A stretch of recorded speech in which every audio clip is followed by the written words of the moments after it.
It's the Sports Peninsula podcast coming up. The Detroit Lions improved their record to 9-1 on the season, which is the best start for the franchise since 1934, as the Lions put away the Jacksonville Jaguars 52-6 last Sunday at Ford Field. The Lions will continue their tour of the AFC South as they'll travel to Indianapolis to face the 5-6 Colts this Sunday. We'll look at last week's triumph, preview next Sunday's contest, and more next. Now, here is your Sports Peninsula team.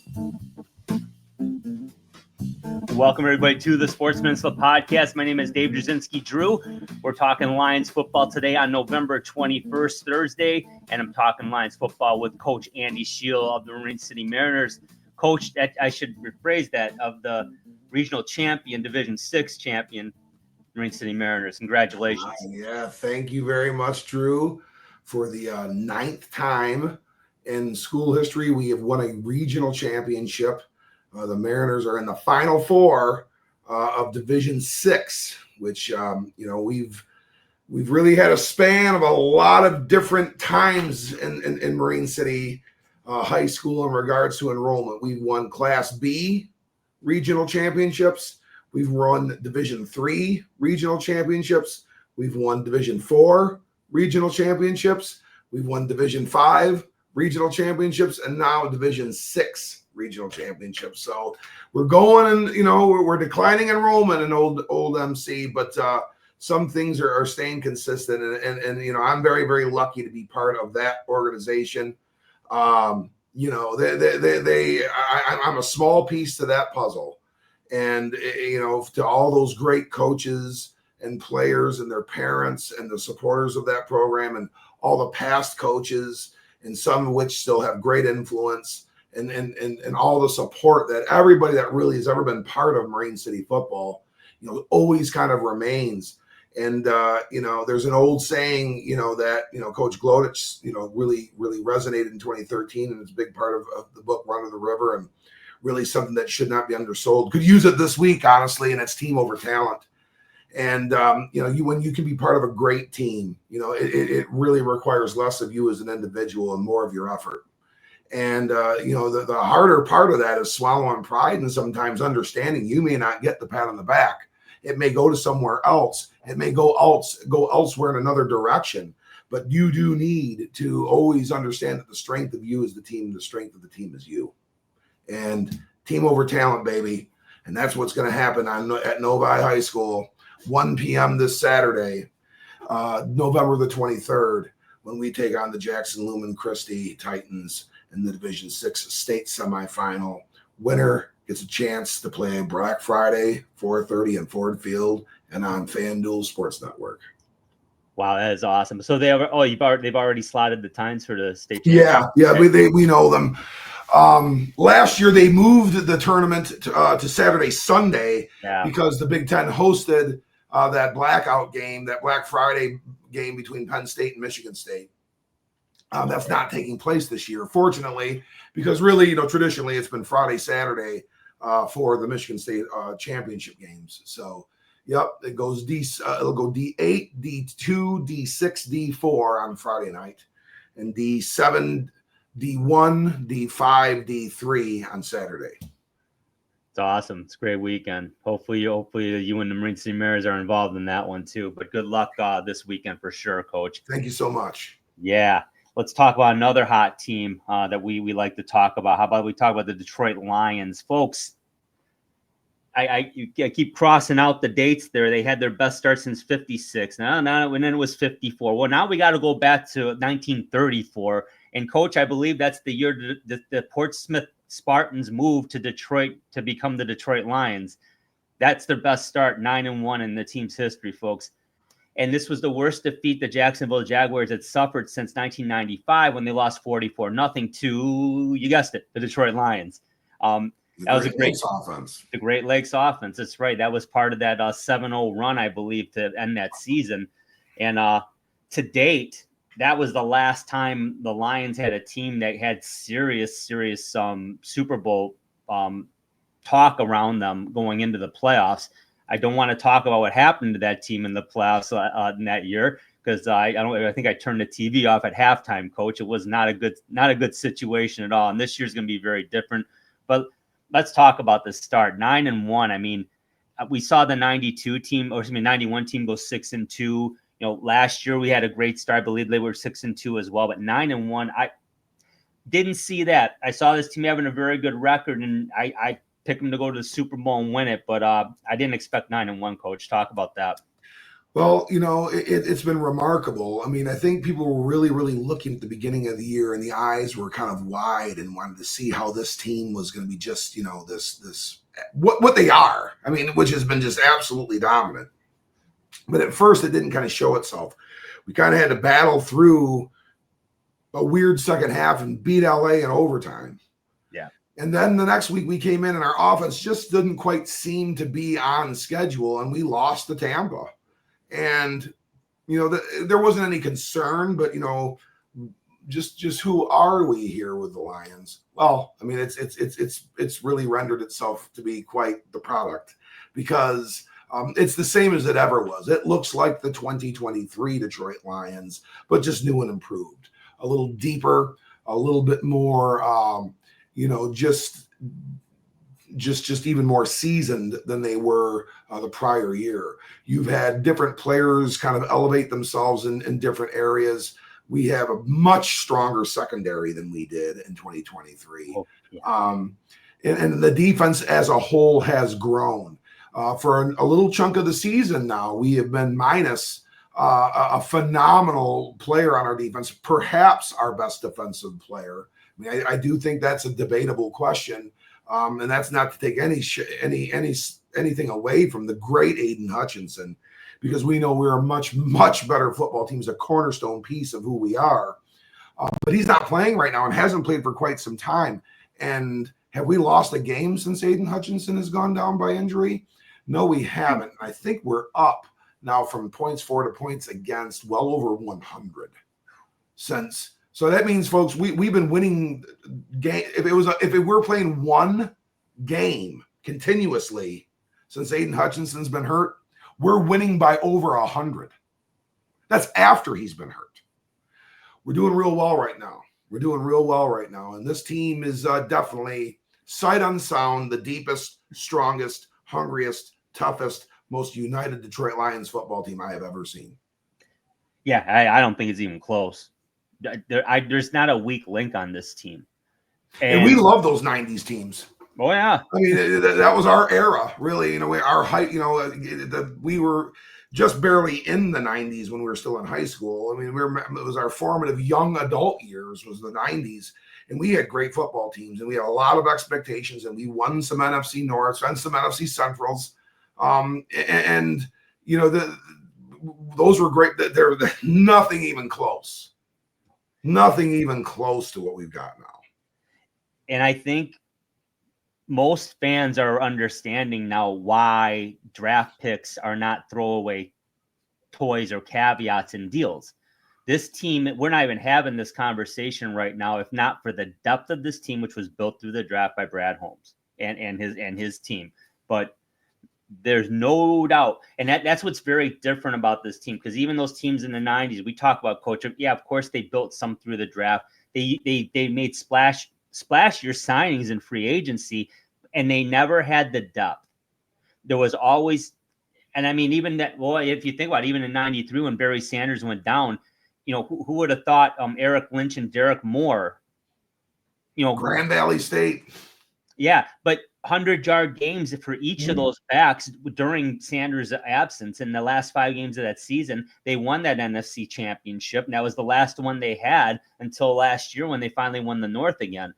But it's few and far between when they've had the depth to overcome a major injury, and this Lions team has suffered, no pun intended, too many. Hutchinson, like you mentioned, Coach, that's the big one. He might come back if the Lions make the Super Bowl. I don't say if, I say when they do. I'd like to see Aiden Hutchinson. Bet that would be awesome. Now, Derek Barnes, Coach, I just was reading today, he's still trying to come back by the end of this year with that knee injury. Hard to say if that'll happen. I don't know. I mean, I don't know the extent of it. Obviously, they're not going to do anything foolish. We trust the staff and the doctors, but he's trying that, so it's a possibility at least. Davenport out with the tricep elbow injury. He's done. Melifonwu, coach, just went back on the IR again, and we don't know what exactly the issue is. It sounds like another injury occurred as he was trying to ramp up the play. And then Anzalone with the broken forearm last week. I was hoping against hope it was pulled out of socket and maybe they could pop that shoulder back in, and that was not the case. He's going to miss 6 to 8 weeks, coach. He's gonna miss the regular season, but it sounds like Anzalone will probably be back for the playoffs at least. Broderick Martin's been practicing, haven't seen him yet. Now Terrion Arnold's questionable with a groin, although I believe he was a limited participant in practice. And then Jalen Reeves-Maben is on the IR with a neck injury. That's a lot of talent out there, coach. And like you said, though, this team's still 9-1. And since Hutch has been out 100 points better than the opposition, that is a laundry list of injuries and some big names there. Talk about that.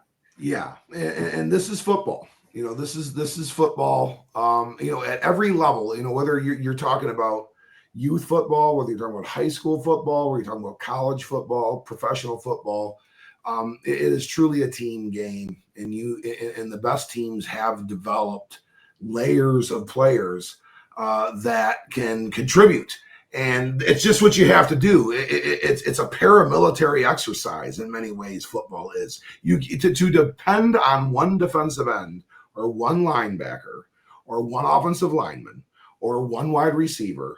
Where you usually see people take the risk is at the quarterback position, because there's only one quarterback that usually plays. There's only one quarterback out there at a given time anyway. So, a center can also be a guard or even a tackle in some cases. They can play both. A quarterback's a quarterback. That's the one position you see people take risks, but there's also always a backup quarterback. Sometimes there's three. People get hurt. This is a game where injuries occur. Yeah. So you need to foster and fortify your roster with depth. In some cases, you can't do that just by your draft depth, which the Detroit Lions, through Brad Holmes and that personnel staff and that scouting department, is elite. They are elite as how they've fortified this roster and be able to work along Coach Campbell's vision, which is also elite. A man that truly gets it and understands exactly what he wants and understands every element to the game in regards to what every position and what every slot, whether you're on the kick return team or whatever it might be, is to your organization. He's got a great mind's eye for getting coaches here too. That's besides the point. We're talking about roster spots right now. So what have the Lions done? Well, again, they fortified themselves with draft picks. And that is really how this thing is built. We've talked about it before. We're not going to talk down to anybody. And, I've watched a few other shows, on YouTube where they'll say, I'm not trying to throw shade, but you don't know what you're talking about. Fans basically. And it's just another fan saying their piece. Everyone knows that, hey, the best teams aren't just free agent pieces. This is a salary cap league. You have to draft your team. That's why we have to be patient with Steve Yzerman and the Red Wings. We have to do it this way. We just have to. We are not going to get rich by signing away so much where we then limit our roster to grow and limit our developmental group. You have to develop players and keep them. That's how the NFL works. That's how the Packers have been built. That's how the Patriots were built. That's how the Philadelphia Eagles are built. That's how the Kansas City Chiefs are built. We can go up and down the line. The Baltimore Ravens, that's how they're built. That's how the Pittsburgh Steelers are built. We can go through. We've named basically the most consistent franchises in the NFL, and they are all homegrown, Drew. They're all homegrown. And so what do? We had Zadarius Smith via a trade. Okay, we did trade a little draft capital there to address a spot that Aiden Hutchinson, void was left with because he was such a productive player. Yep. So we did to address that. He got one already. I think we're going to see him grow more and more within his role. We have some, when you had your screen up there, we had a lot of linebacker depth that's got dinged, and perhaps our best linebacker and one of the leaders of the defense, Alex Anzalone, went down with that broken forearm right along the Lions sideline. there in the game on. That's the one thing that did not go right at all last Sunday was that injury. And like you said, Barnes, Reeves, Maben, all guys that are hurt. Well, they went out and acquired David Long Jr. from the Miami Dolphins, who was released. And this is a guy that led the Miami Dolphins in tackles with 113 last year. And a guy that is a high caliber physical player. He's a football fan's football player. And that's a guy that you're going to see out there. Roster management is the name of the game in the NFL. And the Lions are doing that in an elite level too.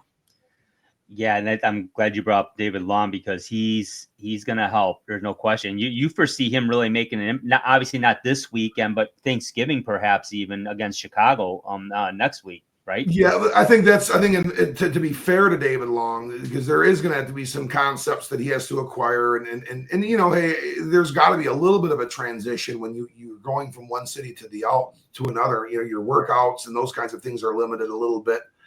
In your move and transition, so you want to make sure you got your legs under you and you're in top form that way too. Because we don't need another linebacker getting injured. Yeah. So I do, Drew. I mean, like I said, he's your football fan's football player. If you're a more than just a casual fan of the NFL and someone that's maybe a little bit more, follows the league and follows players and follows other teams and watches a lot of just game film and games, other games, who David Long Jr. is. He was the defensive player of the year out of the Big 12 for West Virginia in college. He's a heralded guy. He's a two-time All-American, little undersized, so he drifted back in the draft a little bit and was an absolute haymaker for the Tennessee Titans during their real run and dominance under Mike Vrabel when they were winning the NFC South pretty much year in, year out there. He was a staple member of that defense, an absolute ass beater. I mean, a guy was just super physical. He'd just take on a block and make the tackle and put sometimes the blocker into the ball carrier. Just absolutely reckless, violent, tough, physical football player. The fans are going to love him. He's probably getting a little bit hit. I wouldn't want to call him hit drunk. Mm-hmm. They're not trying to demean boxing or fight sports, but I mean, Drew, you only got so many hits in you. You can shape your body however hard you want. I mean, you just run into a brick wall enough, it's going to have its effect. I wonder if that's happening a little bit. We have him for the remainder of the year. It's a wonderful pickup. A lot of fans are on board with this. You're going to watch a lot of other shows, a lot of other, that look great and guys that are just like us, that are heralding, David Long Jr. It's a very underrated, it's not being really talked about too much on the mainstream media. You hit YouTube, there's a million videos of it. So, I mean, folks, he's going to play in that Thanksgiving Day game. People are going to know who he is. Yeah, I'm looking forward to seeing him in the Lions uniform, no doubt. Now, when you look at the Lions, they still have Jack Campbell, Malcolm Rodriguez, and they're typically in nickel sets. So typically there's going to be those two guys on the field. So it's the one position group where they were able to absorb a lot of injuries and still be able to put a couple studs out there. And Jack Campbell's a very good linebacker. So is Rodrigo. I mean, I know you don't either. We don't have any issues with him starting. The only reason he didn't is because Derek Barnes distinguished himself and took a giant step forward last year. And then, you draft Campbell and you already had AA. So, yeah, I mean, it makes sense. But Rodrigo's a big part of that team. And they missed him for a couple of weeks there with the ankle. He's back. He looked good last week. Coach, I mean, obviously, like you said, the only thing that went wrong last week is in a 52-6 win over Jacksonville was the Anzalone injury. I mean, it's not like, the score was a blowout, but it's the Lions just were methodical. If I'm not mistaken, they scored touchdowns on their first 7 drives, and then they then they got the field goal on the 8th drive, and that was it. I mean, it was absolutely amazing. It's absolutely amazing. I mean, the statistics that offense ran up, Drew. I mean, it's absolutely stunning. It's absolutely stunning. I know that we were looking at the team stats, and the Lions had 38 first downs. That's insane. That's insane. 38 first downs, 645 yards of offense. That's not including special teams yardage, which was not like, we blew out Tennessee 52-14. So the folks that have paid attendance at Ford Field the last two games have watched 104-20 victories by the Detroit Lions. So, I mean, it's absolutely stunning. And but this one was just, and the defense was brilliant, and Coach Glenn, he's got things super dialed in. Like I said, I mean, he lost his definitely the most talented, most productive player in the front part of his defense. And he's been great. He's been great. Yeah. Dallas didn't score a touchdown. Jacksonville didn't score a touchdown. So, I mean, this is just, phenomenal play.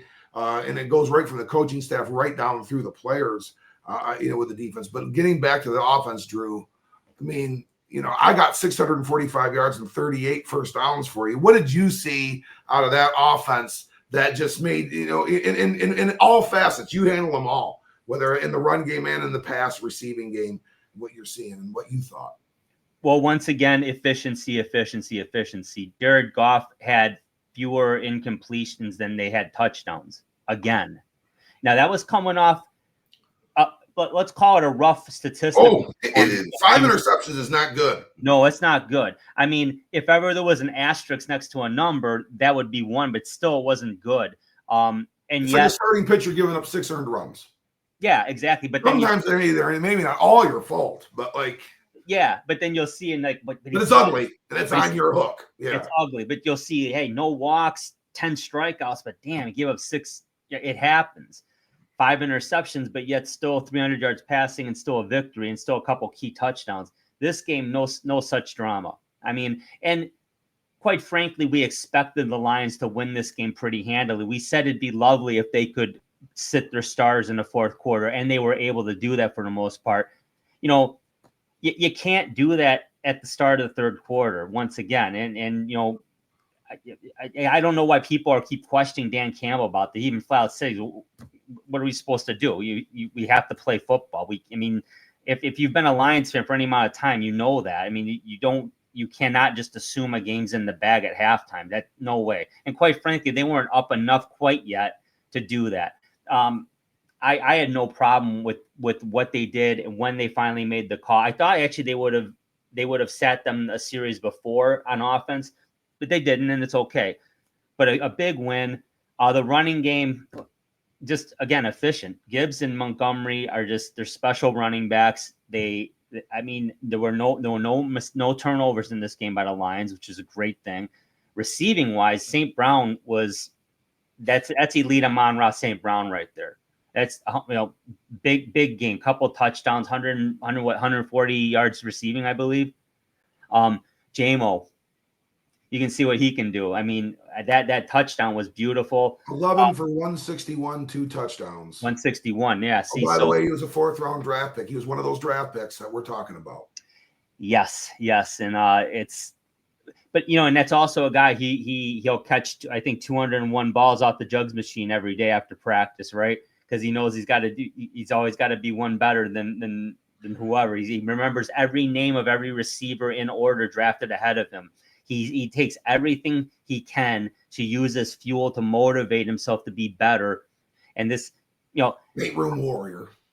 Oh yeah, absolutely. Thank his pops for that. And I mean, that's both he and his brother are in the war room with dad all the time working out, and it paid off. And I love an offensive line. What can you say? Penei Sewell on that David Montgomery touchdown, he kicked out and made a great block on the inside, and then he was able to roll up straight forward and just shove Montgomery into the end zone. I mean, he literally shoved 3 guys in the end zone.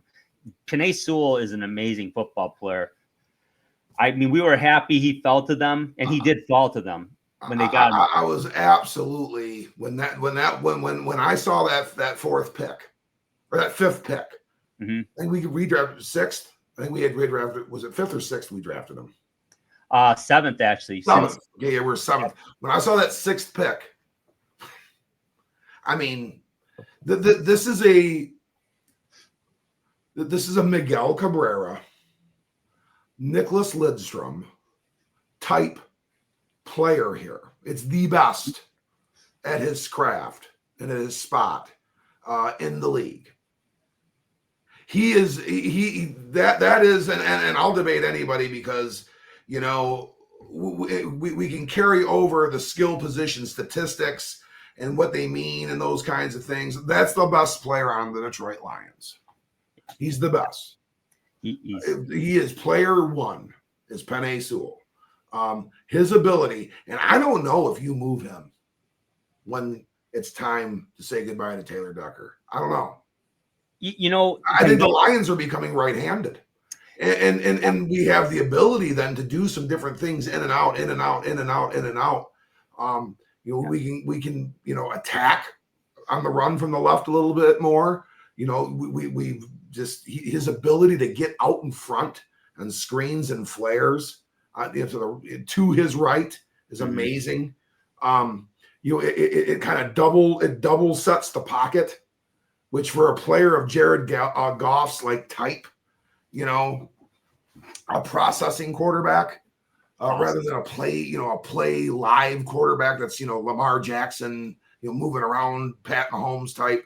He's a process quarterback. He's a Brady Manning style quarterback. Yeah. And it gives so many values to the offense. Penei Sewell's the best player on the team, Drew. Coach, in this guy's estimation. Well, I'm gonna back you on that, and I trust your judgment. I want to ask you though. I mean, obviously, guards pull all the time. Tackles don't always do that. Penei Sewell pulls quite often. That's not easy for a 335-pound man to pull from the right side all the way to the left and lead block. How's that? That's a special athlete right there. And that's what you can't, you don't have a statistic to back it. And I get what you're saying. Yeah, the skill players have the stats, but when you can see a tackle that not just once in a while, I mean, you're talking multiple times a game can pull like that, Coach, that's got to take a hell of a lot. Talk about that. We're not just seeing like gap zone blocking schemes, which really became posh in the 90s and the early part of the 21st century, the 2000s, and really even into the early parts of the 2010s. You started seeing more of the zone power look where you're getting the down kick action, which, you know, I'm not trying to get football speak with you there, but that's when you see the pulling. And yes, in football, we're starting to see much more diversity in who pulls. And there's a lot of concepts now that you, instead of, you know, having both guards pull on a sweep, that you would have the whole backside pull on a sweep, or even sometimes the center in some cases. But Penei Sewell is an amazing mover. You know, he's a guy that, I mean, you know, perhaps, you know, later in his career, because he's so young too. We have to, he's 20, I think going to be 24 years old this season. So, I mean, this is a guy, if he can keep his, I mean, you know, that may mean he wears down a little bit younger too, but he's a guy that could, you know, because he's so elite, he could convert age 29, 30, 31, 32 into a guard. You know, and kind of go the way of a Kevin Zeitler. Kevin Zeitler's 34 years old.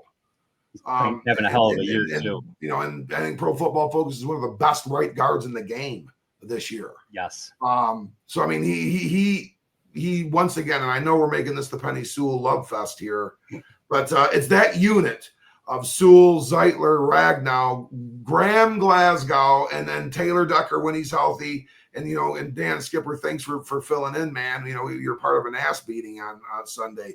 But Graham Glasgow worked his ass off on Sunday. He didn't come out. He was out there because the Lions were dinged on the offensive line. He had no Taylor Decker, our starting left tackle, long time left tackle. Well, he ended up playing last week when Laporta ended up sitting, which surprised us, actually. That's what kind of a surprise. But, you know, but Graham Glasgow never came out. Nope, they did get Decker out of there. They got to get Sewell out of there. You know, you got to get Zeitler out of there. I mean, just of his age protected a little bit. And Frank is banged up. And he very physical. You know, it's tough on him. He got him out of there. We didn't have room to pull out every O lineman. Glasgow stayed in. He came off that field. He played the whole time. And I tell you what, Hendon Hooker came in and had a drive. Mm-hmm. He looked good. He's 3 for 4, and then he was throwing the football downfield. He connected on a couple pretty passes, So I mean, Graham Glasgow played a lot of football, and that's an underrated guy, probably the most unsung member of those 5, starting offensive linemen. So I mean, that group, is just the feature of this team, in my estimation. Drew, what's another, and I know we've been talking a lot of offense. Let's continue to talk about it, though, for a few more minutes. Okay, I talked about the offensive line. What's a position group that you are just very impressed by so far? On the offensive side of the ball, well, the tight ends stand out. And when Sam Laporta not playing, I was concerned, but I didn't think the Lions were in jeopardy of losing this football game against Jacksonville, who was banged up on their end as well. And they don't have the depth that Detroit has. But Brock Wright, Shane Zylstra, they did a nice job. Brock Wright's having a great and I know fans were pretty happy that even though he had signed that offer sheet with the Niners, and the Lions matched it, which was a little bit of a surprise. Didn't break the bank, but $3.4 million annually. It's like, okay, Brock Wright's paying dividends. Brock Wright's ability to block. Brock Wright has become a much better. He was a timely pass catcher in the past. Now he's become a pretty reliable pass catcher. He's a good tight end. He's up there for the tight end 2 of the league, and is the best tight end 2 in the league. I mean, there's other guys too. He's in that conversation. He's in that conversation. Yeah, and I mean, and seeing Hendon Hooker look the part. In the preseason, it's hard to judge because you're running vanilla offenses. He ran a lot, and you expected that, but he didn't do that in this game. And I know, again, it's not like he was playing the against all the ones on Jacksonville either. But I liked his poise in the pocket. He threw a nice ball.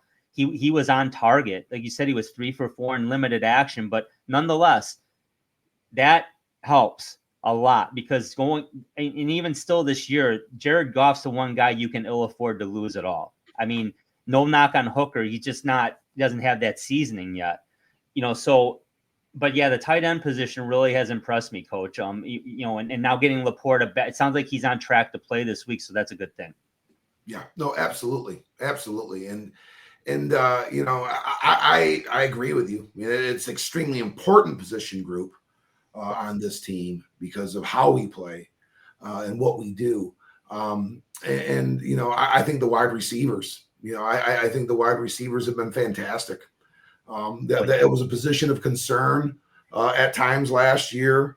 Amon-Ra St. Brown is Amon-Ra St. Brown. He is another one of the base members of this team. You put in Penei Sewell, Amon-Ra St. Brown, Aiden Hutchinson, these type of players are kind of and Jared Goff, those 4, are kind of like, foundational faces, if you will, that are from this organization, from this team and where things are at right now. JMO, his play has emerged. I mean, we worry about him and his maturity and his decision making and those kinds of things. That's a work in progress still. But as 50-year-old men, we can relate to what it's like to be a 23-year-old young man too. And and maybe it looked a little different for us, but not really. I mean, just in our preceptive culture in Kalamazoo, Michigan at the time, not as a millionaire living in Detroit. So I mean, it does look a little different for him than it did for us. But nonetheless, I think some of our thinking processes were not dissimilar. That's fair. And we need to keep and anyone that's just a human being that can have an ounce of humility and look back at maybe what they were at one other time in their life can maybe look at JMO and have a little empathy towards a young guy that him and Kirby Joseph were handing out frozen turkeys in the community. Yeah, by 6 o'clock. Yeah, the game ended at 4. That was awesome. I mean, so he's a man with a heart, and he's a huge Pistons fan, and a huge Red Wings fan, and a huge Tigers fan, and and forever how long we have JMO, this will be Planet JMO's time in Detroit, but he's made a big difference, and Okay, we lost Reynolds. Reynolds was great. In a lot of different ways. He was very important to what we were and what we were developing and doing. In a sense, even though they're both were free agent signings, he signed away with Denver. We get Tim Patrick off of waivers once again, kind of like how we're talking about David Long here just a little bit ago. Mm-hmm. And he's paying dividends. He's really starting to become that Reynolds guy. He is. So, I mean, hey, and I'm not trying to exclude, we've talked at length about Jared Goff, and there will be plenty of opportunities for us to talk about the running backs who are just, really maybe, and again, Jahmyr Gibbs and David Montgomery are two more faces of this franchise. But Drew, we got to talk about defense too, man. We got to talk about defense, and we got to go, we want to look at the ledger sheet, if you will. The Lions had 645 total yards of offense, 449 through the air, 196 on the ground for that total of 645. The Jacksonville Jaguars and Duval, 129 through the air, 41 on the ground for 170 total yards. That's stingy. We had multiple players that had more yardage than that, Drew. That defense did a number on the old Jags too. It wasn't just that we were scoring on 7 straight offensive possessions. We were burying those guys and getting the football back and doing all sorts of things out there. What did you talk some defense, Drew? What did you see that really stood out to you? To summarize, this is, in my view, a 7-3, 6-4 team that is 9-1 because this defense is markedly better than many of us thought they would be. We thought they'd be solid and improved, certainly in the secondary. We didn't realize how improved. And like you said, you brought that up. Terrion Arnold is getting better and better and better every week. The depth is scary, but Aleem McNeil has had a phenomenal season. He had a great game. DJ Reader keeps coming out there every week, getting push up the middle. You don't hear about him every game. He's just rock solid next to McNeil. And you get Zadarius Smith in there. It was nice to see him get that sack with Jack Campbell. That was awesome. And that was like the icing on the cake for that game. But Brian Branch is setting the tone. And when you talk about who the best player on that defense is, it's a tough vote, but Brian Branch has my vote. That guy is one of the most sure tacklers in the NFL. He's explosive. He hits with purpose. He scares me when he leads with his head like that because I start getting Louis Delmas flashbacks a lot, Coach. Remember that name from Western Michigan. Great player. But and much like Bob Sanders, the former Colts safety, they were great players, but man, too many. They get themselves off of the league. Yes, and that's a real thing. And that worries me about Branch. Yeah, Ernie Sims, yeah, oh yeah, and he came into the league with kind of that reputation already. Yeah, very good positional coach now. In football. Yes, exactly. So, but I mean, just all around the way they've been able to adjust because they play. It's known now. The announcers are saying, yeah, the Lions are going to be an aggressive man defense. They were not an aggressive man defense last year. They weren't an aggressive man defense in the first 2 games of this season. That came about in the 3rd week against the Cardinals. They switched the game plan up. It was beautiful. And it's like, hey, this worked against Kyler Murray, against a very good Arizona team. Let's keep going with this because we got to face a Jordan Love. We got to face a CJ Stroud, etc. Well, and Dak Prescott. Guess what? It's still working. And Carlton Davis, cannot say enough about him. I mean, my goodness. The upgrades in the secondary and the depth on that defense, it's a beautiful thing, Coach. And they did what you would hope they would have done. But that doesn't always happen in the NFL. It doesn't matter. Yeah, Mac Jones is quarterback. Well, in the past, the Lions made legends out of backup quarterbacks. Ask Matt Flynn. I heard he still sends thank you Christmas cards to Matt Millen every year. Thank you. He made me a millionaire. I don't know if that's true. I did hear that though. Yeah, I mean, it was like, oh my God, you face Justin Fields, like, oh, I guess Jim McMahon suited up again from 1985 every year. Not this year. You're not seeing that. And that's a huge difference. I can't say enough I think I named every player on the defense almost. I mean, I just can't. I'm gushing about them. They're still getting pressure. They're not getting a ton of sets. They're still getting the pressures. They're ball hawks. They're getting the INTs. Kirby Joseph is 7 picks now in the season. Man, I mean that's a great number for a full season. We got a lot of football left to play here. I don't, Coach. If I left anything out, I apologize. But man, they were awesome on defense. They did everything you need to do. Well, yeah, they have too, and it's not about postseason awards. When you're talking about a team defense, because there are so many players that go unsung, and they are so unheralded, and they are going to be the reason we win a Super Bowl. Yeah, if we win, it will not be because Jared Goff went perfect, or had some sort of crazy QBR that he's been putting up week in, week out. It won't be because Amon-Ra has 12 receptions. It won't be because Montgomery and Gibbs both get 100. It's going to be because the defense took care of business when they held someone down, like they did against the Houston Texans. Like they did. That's going to happen in our offense. Our offense is going to be slowed down a little bit at times. Sure. And they answer the bell every time. Every time. You have defensive backs that are as active in the run game as they are in the pass game. We haven't seen probably plays on the ball like this. I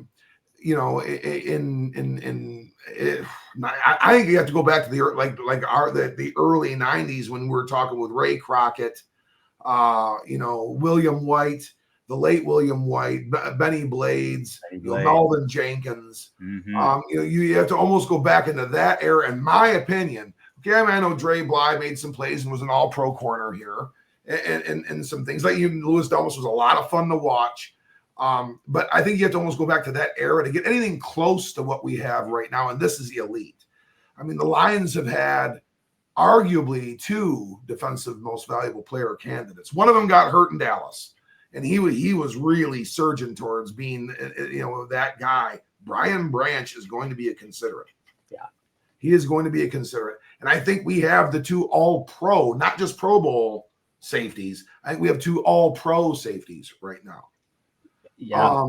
And it goes without saying. I think, in my mind's eye, if I had a favorite player on the defense this year, it is Carlton Davis. And, he is so underrated. And thank goodness we have him. And we believe we have him for one more after this. I mean, he is huge out there in what he brings to the table. And Terrion Arnold's getting better every week. Yes, he had a non-competitive thrower, and I know I am not impressed by Mac Jones. I am not. I think he'll be working for the SEC network soon enough. And I'm not trying to be an asshole by saying that. I'm just he does not have it for this. It's just not there. It's not competitive enough of a thrower. And his throwaways happen way too often, way too fast. And he does not put in a 50-50 opportunity for a talented wide receiver. And Brian Thomas was the one guy that got a couple of looks last week because he's legit. He's a good football player. Oh yeah, we liked him in the draft. And Evan Ingram's a big, tall tight end threat. Again, just not competitive towards there. So yeah, that helps a guy like Terrion, do his thing. And he's a very physical guy at that. And we've got some depth and some youth back there too, on this rake of straw that's going to start to develop and do some things. Make Robertson. He's having a good year. Yes, absolutely. And he gets, he's probably undervalued. I mean, I mentioned him late. I mean, he really is a starter, and he's physical and tough and sticks his nose and is going to be the first of the fight. He's a guy you want going down the alley with. So, I mean, that position group, and I guess I'm already kind of got going on the position groups a little bit myself. Hey. But defense wins championships, Drew. Defense wins championships. That is what's going to win for the Detroit Lions the ultimate prize, which is that Lombardi Trophy. Drew, 52-6.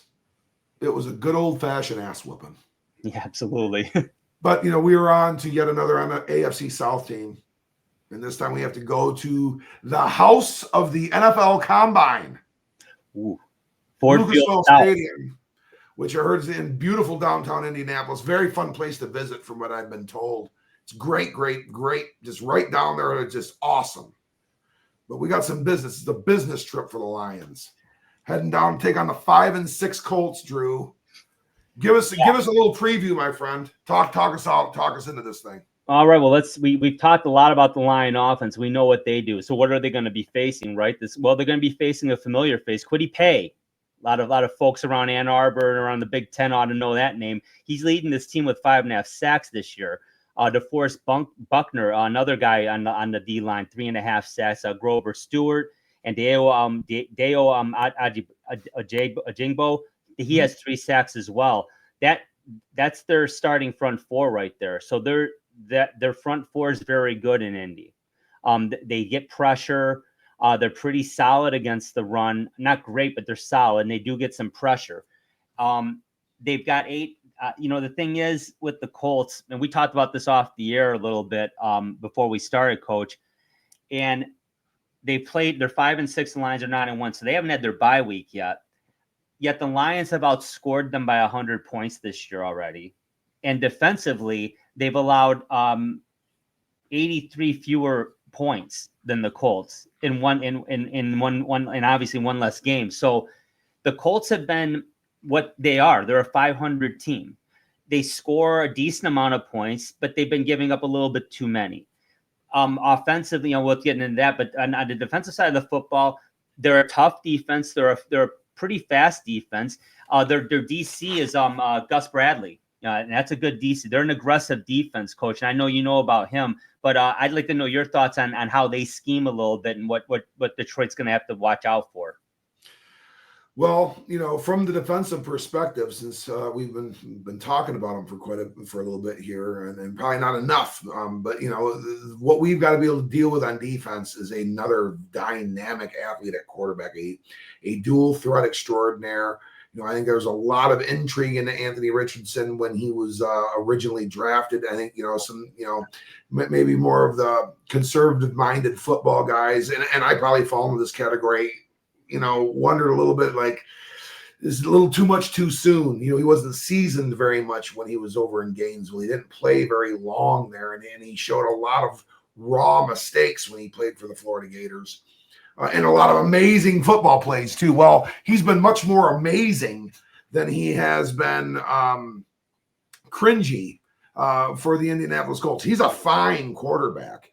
And there's no doubt what they want to do inside the 10-yard line, and that's run Anthony Richardson into the end zone for a touchdown.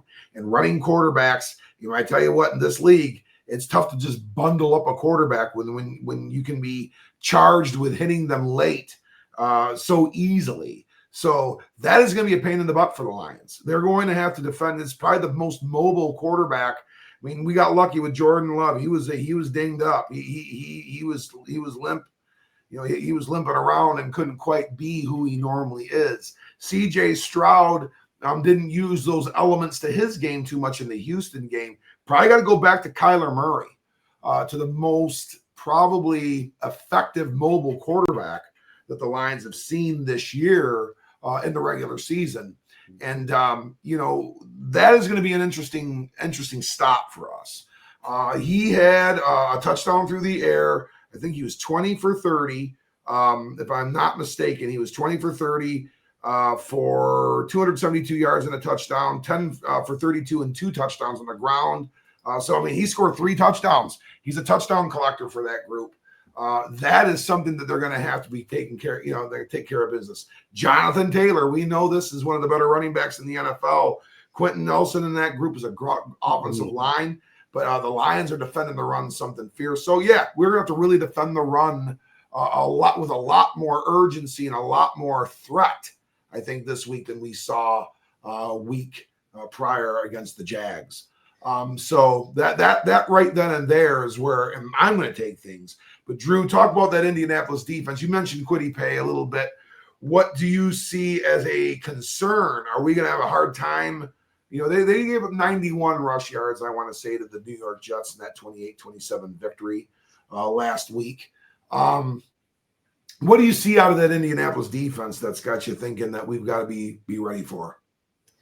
Well, that they're aggressive, and they do know how to find the quarterback. So, I I don't want to sound flippant towards the Colts. They're a solid team, and this is going to be a closer game than I think folks will really want, in my view. We'll talk about that shortly, but the Lions, I don't think the Lions have to schematically do anything different to avoid anything. I think the Lions are just going to have to be super efficient again. I guess what's been winning football games. I'm not saying Jared Goff needs to has to have fewer than 4 incompletions. No, but again, no turnovers. The old line, you name Zeitler, Ragnow, and Sewell. Those 3 guys right now are all ranked in the top 4 at their position, each of them in Pro Football Focus right now. And Decker and Glasgow are still well thought of as well. To me, if the Lions do their thing in the trenches on both sides of the football, the Lions will have control of this football game. Now, I wouldn't say the Colts aren't exactly. I wouldn't say they're ball hawks. Again, they've done some good things. They've generated some turnovers on defense. They've been able to get some picks. But they've had 13 fumbles, so they've coughed the ball. The Lions have only had 7 all year, fumbles lost. The Colts have had 13. Now they have an extra game still, but obviously they put the ball on the turf at least once a game.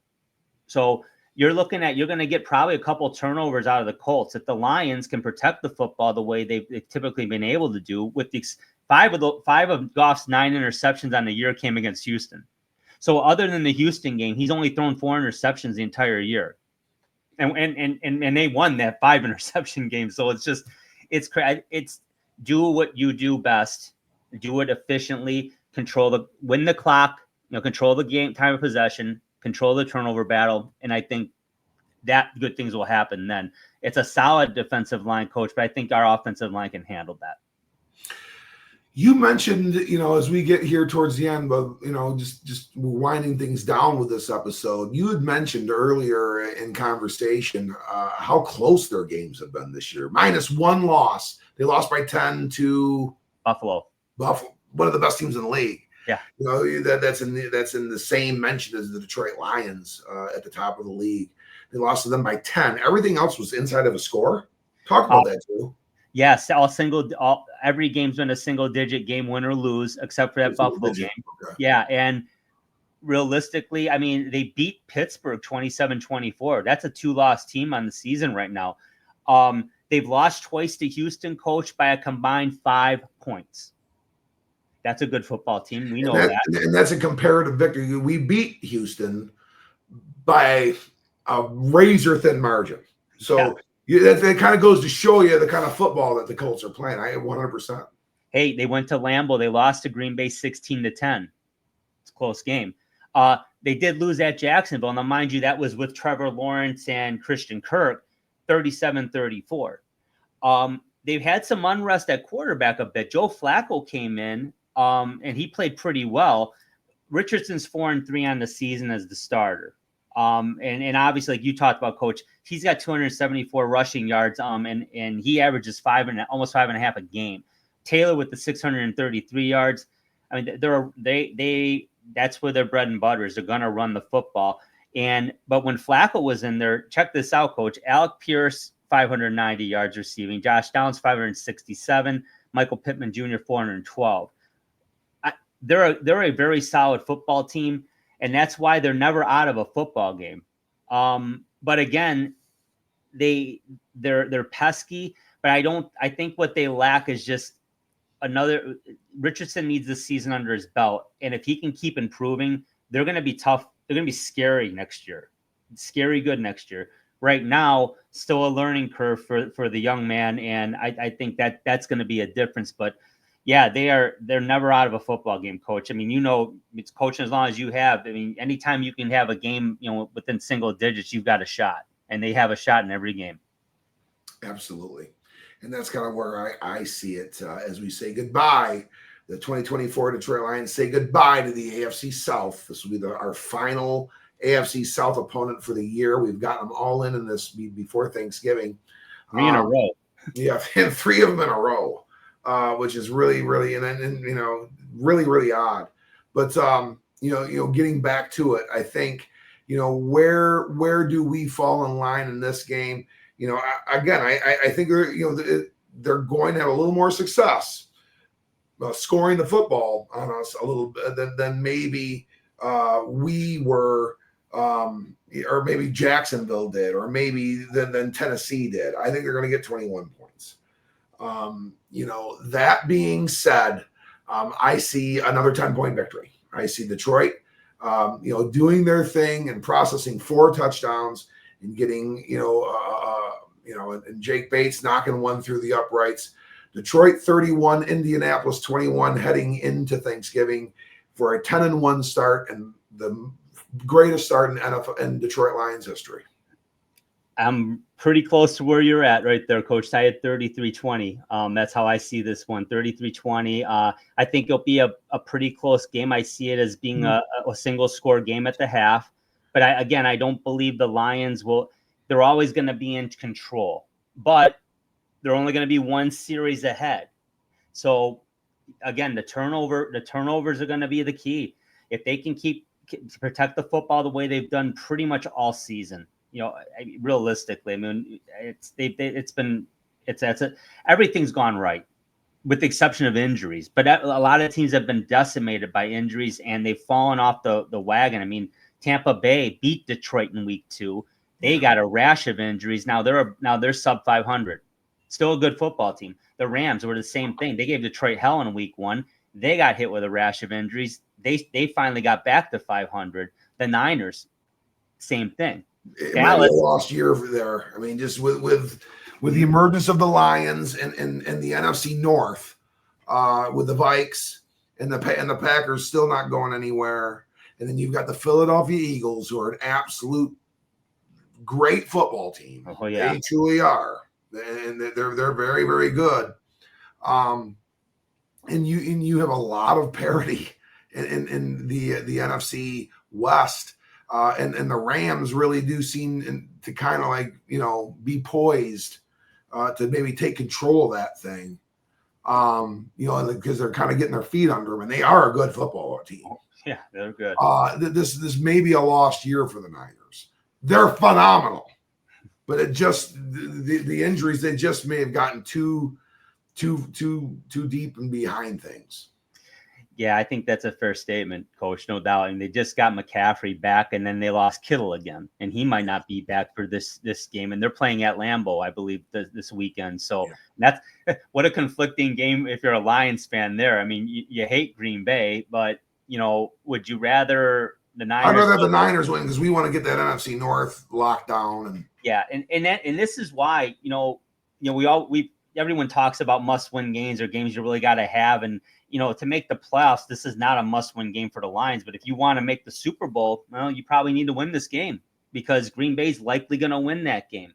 They're going to be Minnesota. Let me see who they're playing. I'm looking. They're at Chicago. They're probably winning that game. They're going to be right on your heels still, and they've got a head-to-head with Detroit at the end of the season. That game could be a huge football game. So you're right. For Green Bay to lose would be outstanding. Yeah, it would bring the Niners a little closer. But, I mean, honestly, if you're the Detroit Lions, I don't think you fear anybody. But you certainly got to respect everybody, right? It's respect all. That's a Marine City slogan, right? Respect all, fear none. But it's true. It's true. But, yeah, it's just that the Lions have weathered the storm better than any other team in the league. The Eagles started out similarly. They started out a little slow, and like you said, they're a damn good football team. They're right back there. They're 8-2. It's gonna be a fun second half of the season, and the Lions are gonna be a very, very, very high pick right now. They're the odds-on favorite to win it. Well, week by week, take it week by week, and but Coach, we're gonna wrap this one up here. Any closing thoughts on this game against the Colts? Go Lions, go Mariners. And happy early Thanksgiving, everybody. Yes, definitely. I echo all those sentiments, and I will probably come out with something a little sooner, maybe as soon as next Monday, to give a little preview of that Chicago Thanksgiving game. It's funny, people always, fans will say to me, aren't Lions fans, Detroit always wins on Thanksgiving. I'm like, no, they don't. They always play on Thanksgiving. Don't always win. They're going to win this time. But thank you, Coach. Good luck Saturday against Jacksonville and Christie. state semifinals, Division 6. That's 1 p.m. at Novi High School. That's going to be a fun one, and hopefully we're talking a little bit more next week. But let's take Lumen Christi. Let's take the Colts and Indy. Thanks, folks, for subscribing. Thanks for watching. Don't forget to catch us on our YouTube channel, our Facebook page. Check out the banner. It's been rolling across the screen the whole time. We're on the Roku channel for the ESEN network every Saturday night at 7 p.m. For Coach Andy Shield, the Marine City Mariners, my name is Drew. Take care, everybody. Thank you for watching, and we will talk to you next week. This has been the Sports Peninsula Podcast. Thank you for watching, and don't forget to subscribe to our channel. Follow us on YouTube so you don't miss an episode at the Sports Peninsula Podcast. You can also follow us on Twitter X. Just look for @SportsP Podcast, and follow us to keep up on sports around the great state of Michigan and beyond. You can also catch our show every Saturday night at 7 p.m. on the ESEN Network channel as part of Roku. When you want to hear all about sports in the great state of Michigan, there is only one Sports Peninsula Podcast.